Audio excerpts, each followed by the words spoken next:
All right, welcome everybody to the 11th Annual Yale Innovation Summit.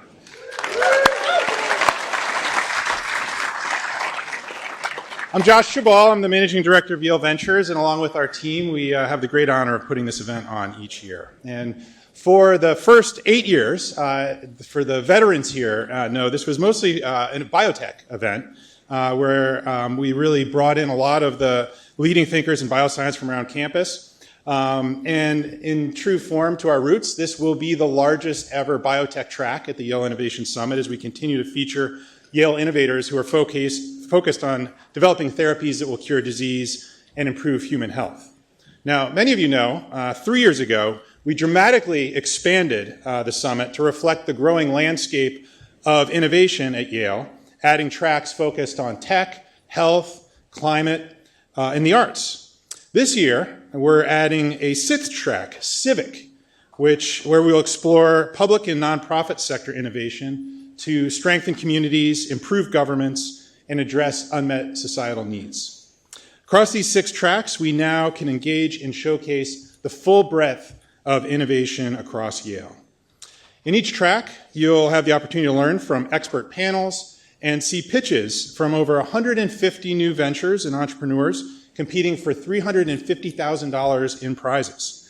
You'll also meet and network with over 2,500 people, including well over 300 investors and 600 industry partners who are interested in your innovations. In addition, this year we'll proudly feature 20 local nonprofit organizations that support the innovation community here in New Haven and across Connecticut with startup incubators, maker spaces, prototyping support, policy advocacy, and much more. You can find them on the 2nd floor of SOM in front of the Ross Library near the front of the building. Another new feature this year that we're really excited about is the Connecticut Innovation Pavilion, where we're showcasing the state's thriving innovation ecosystem and infrastructure. This is inspired by Connecticut's Live, Work, Play campaign, and the pavilion features state resources, programs, and industry leaders dedicated to supporting entrepreneurs and showcasing why Connecticut is the premier destination for startups. The pavilion will offer opportunities for office hours with state officials and to experience Connecticut-made products and services. And I definitely recommend checking this out. The way to get there, it's a little hidden, but if you come out of the auditorium and you take a left, you go through the hallway and it's kind of in the back by the Dean Suite back there. But definitely go check it out. If you like Connecticut pizza, there's some very cool stuff. And by the way, who doesn't like Connecticut pizza? There's some very cool stuff to check out back there. For those of you visiting us from out of state, we hope you enjoy your time in New Haven. As you'll see, the city is thriving, and we have an economy that's driven not just by Yale and our world-class health system, but also by new startups and established companies with a shared mission to solve the world's biggest challenges. We're delighted that New Haven is becoming a globally recognized hub for innovation. So I hope you enjoy the next 2 days, pitching, investing, entertaining, learning, and connecting. We're grateful that you're here to join us. It's now my pleasure to introduce Yale President Maurie McInnis. We're thrilled to have President McInnis here to kick off the Yale Innovation Summit for the first time since becoming president last summer. President McInnis is a true believer in the power of innovation and entrepreneurship to improve the world around us. From her prior leadership roles at the University of Virginia, UT Austin, and Stony Brook University, she's championed initiatives that support research with the potential for translation and real-world impact. I was particularly encouraged and excited when, in her first week on the job last summer, she invited me in for lunch to discuss how Yale can continue to expand our societal impact and support student and faculty innovators. And she's done so much just in less than a year to support those efforts and help continue to ensure that Yale is having an ever greater impact on the startup ecosystem here, but also across the state. So please join me in welcoming President Maurie McInnis.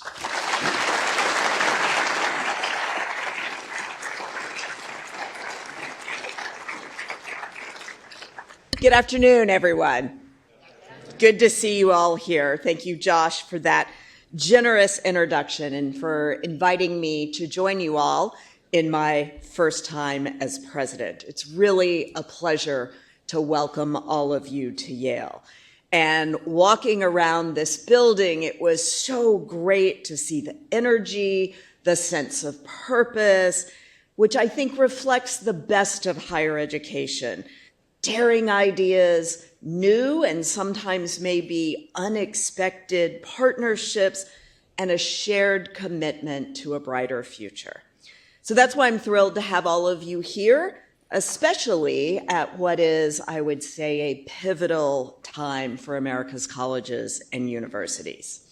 So in recent months in my role as president, I've spoken a lot about what we're facing: declining trust in institutions of higher education, significant threats to our funding, and growing concern around a number of issues: access, affordability, and free expression. These are certainly hard but necessary conversations. But in all the noise, it's easy to lose sight of something essential, and that is just how much universities matter to the public good. Here at Yale, innovation is woven into our DNA. In 1701, we became the first university to formally commit ourselves to the service of society. In 1802, Yale was the first to teach a modern science course in the United States. And since then, generations of Yale students, scholars, and alumni have introduced innovations that have made our communities healthier, our country more prosperous, and our world more secure. That role came into sharp focus during the Second World War, as universities demonstrated that they were not only centers of learning, but also centers of innovation. Institutions like the University of Chicago, Columbia, and UC Berkeley were central to the Manhattan Project. MIT developed radar technology that helped turn the tide of war. And here at Yale, we pioneered the delivery of penicillin, which saved thousands of soldiers from infections that could have taken their lives. These efforts revealed to an American public a profound truth about universities: that a single breakthrough in a lab could reverberate around the globe and across generations. And so began a partnership between the federal government and universities that has since World War II powered decades of human progress. I'd venture that most Americans don't get through a single day, maybe not even a single hour, without encountering or benefiting from the contributions of higher education. What do I mean by that? Let me just name a few. The internet collapsed distances between continents and cultures. Search engines deliver answers at the speed of thought. And the advent of touchscreens transformed how we interact with our devices and one another in a digital age. So long before all those advancements reached your fingertips, each one began as a breakthrough on a university campus. And the defining challenges of our time now demand that same spirit of discovery. And that's where Yale continues to lead. And that's why I'm working with fellow university leaders to tell the story of what higher education contributes to society. So just steps from here, Yale scientists are pioneering new ways to combat diseases, from treatments for resistant depression to metastatic breast cancer. Our engineers are charting new pathways in quantum computing, and entrepreneurs are working across academic boundaries to tackle problems that transcend them. But innovation doesn't happen in isolation, and we are proud to be situated in a region where it is flourishing, thanks in large part to the leadership of our next speaker. There's a reason the New York Times described New Haven as a home to tinkerers and rebels. And across our state, we are seeing a surge of investment and forward momentum in key innovative industries. Just one example is the partnership between Yale, the University of Connecticut, and the state of Connecticut to build a quantum corridor that will position Connecticut as an economic and innovation powerhouse in the field of quantum computing. As Governor Ned Lamont says, we are ready, determined, and eager to become a national hub for quantum technology. Since taking office in 2019, the governor has cultivated a climate where big ideas, like those on display at this summit, can take root and thrive.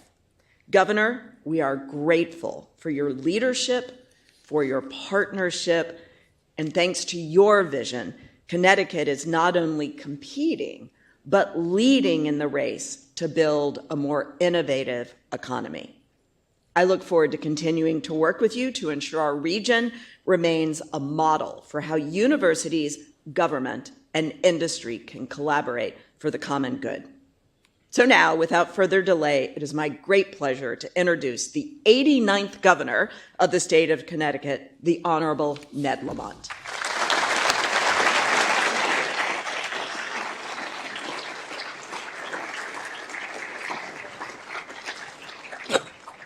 Hey, well, thank you, Maurie.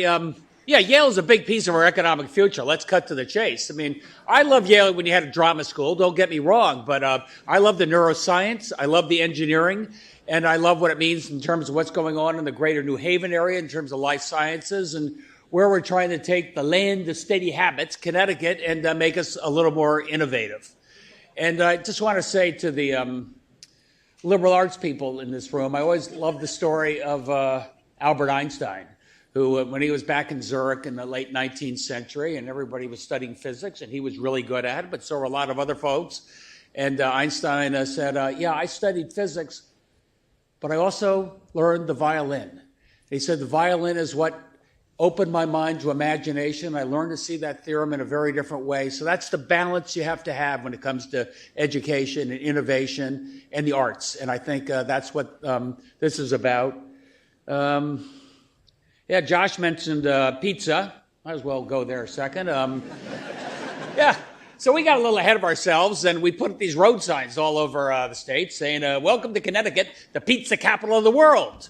I heard from more than a few Italian mayors that thought we were maybe a little ahead of ourselves there, but we had a guy named P.T. Barnum. You may don't know he was mayor of Bridgeport as well. He just said, I don't care what they say about me, just spell my name right, and they're talking about it. I'll just say one thing about entrepreneurship. You got to be an optimist, and that gives you the get up and go and the giddy up to take a little risk and maybe knock on the door, go where you're unfamiliar, take some risk. And fear is the opposite. Fear is a great tranquilizer and slows us down. Optimism is an energizer that gets us going. And what I do worry as I look around the country right now is there's a sense of fear and uncertainty. And I don't know what the next 10 days is going to be like. What am I doing making a 10-year investment? And I'd like to try and counter in my own way that, look, there's a lot of dysfunction and uncertainty, coming out of Washington, D.C. But I'd urge you to think about the states. Red states and blue states. The states are normal. We're sort of doing things the old-fashioned way and give you some confidence that these states are a place where you think you can see around the corner and have a better sense of what the future might be. Like that big, beautiful bill down there is going to explode the deficit and jack up interest rates, and oh, my God, what happens next? Here in the state of Connecticut, we paid down almost $10 billion of debt. Here in the state of Connecticut, our credit rating is going up, not down, as in down in Washington.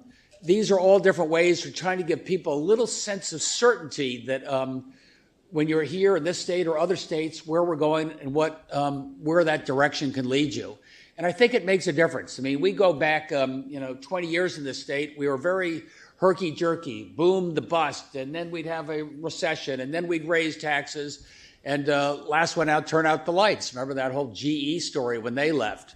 So I really emphasize in Washington, and I emphasize here, a little bit of predictability and a little bit of certainty sort of does liberate those entrepreneurial genes. And that's what we're trying to do, here in the state of Connecticut. There's McCooey. Matt McCooey? He does Connecticut Innovations. He's pretty good. Everybody else in state government says, now we need another 100 million. Now we need another 100 million. Now we need 100 million. McCooey, he takes 100 million and turns it into 600 million as a public venture capital firm, and really focused on what we do right, which is right here in the greater New Haven area when it comes to life sciences and bioscience. I went recently to India with Indra Nui, one of my classmates, when I was here at Yale School of Management. Matt was there. And just sort of interesting, they didn't ask us about taxes and labor. They didn't ask us so much about transportation. They said, will we feel welcome in America? Will we feel welcome? And I said, you're going to feel welcome in Connecticut.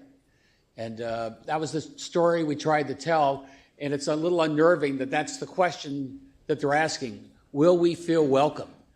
As Maurie was saying, one of our great strengths as a country was the power of our ideals and the power of our universities. I'm lucky as heck that we got some of the greatest universities in the world right here in Connecticut. The best and the brightest from around the world want to come to Yale and come to our other great universities. And I want them to stay, and I want to welcome them here.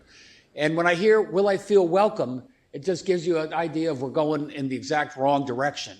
And I think that's what's particularly important in terms of sending a message what we are as the United States of America and what our values are. As I think about our opportunities in this state, in the old days we used to try and attract and recruit really big businesses to come, and if Andrew Cuomo will give you 100 million, I'll give you 200 million, and it was a loser's game. You got to play to what your strengths are in life. And Dan O'Keefe right here runs economic development for us, so we know what our strengths are. We're trying to play off of that. The northern part of our state is advanced manufacturing. We make the most sophisticated, complicated things like helicopters and jet engines and submarines. And there's hundreds of companies here in the state and thousands around the country and the world. And we're trying to say, maybe it's time for you to get back closer to the honeypot.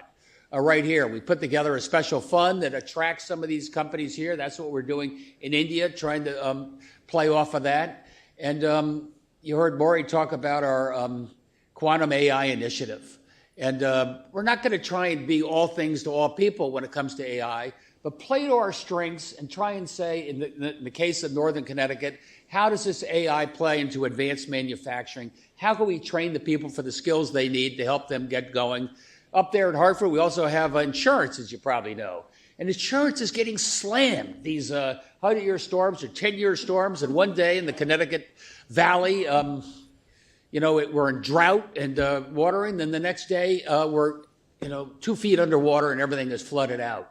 And, travelers is Hartford, they're having a hard time managing this. AI is going to be a big piece of their future as we try and calibrate what that risk might be.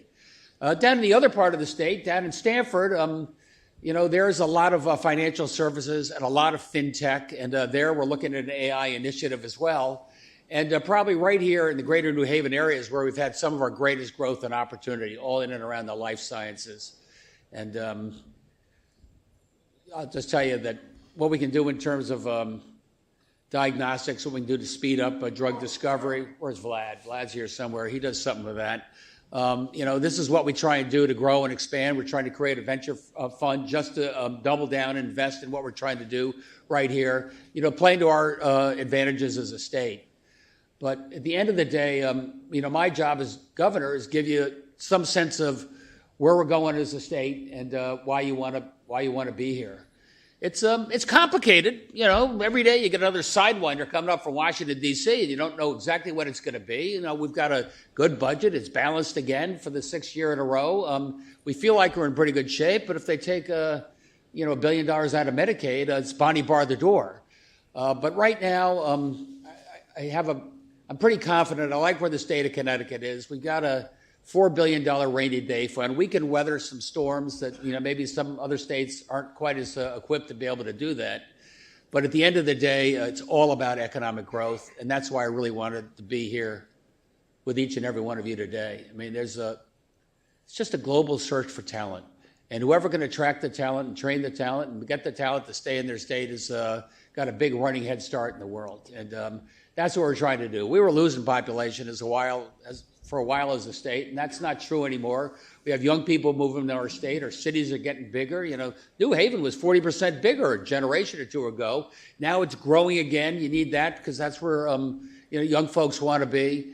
And I think it starts, I'll just leave you with this thought, with the power of our universities. Don't let them compromise the power of our universities.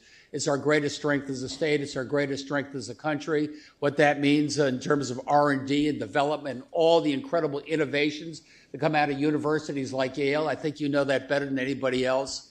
I'd urge you to stand up each and every day for the power of freedom of speech and freedom of thought, and the ability to investigate where those opportunities could leave you. I don't know. How's that? Is that good enough? Thanks, everybody. Good to see you.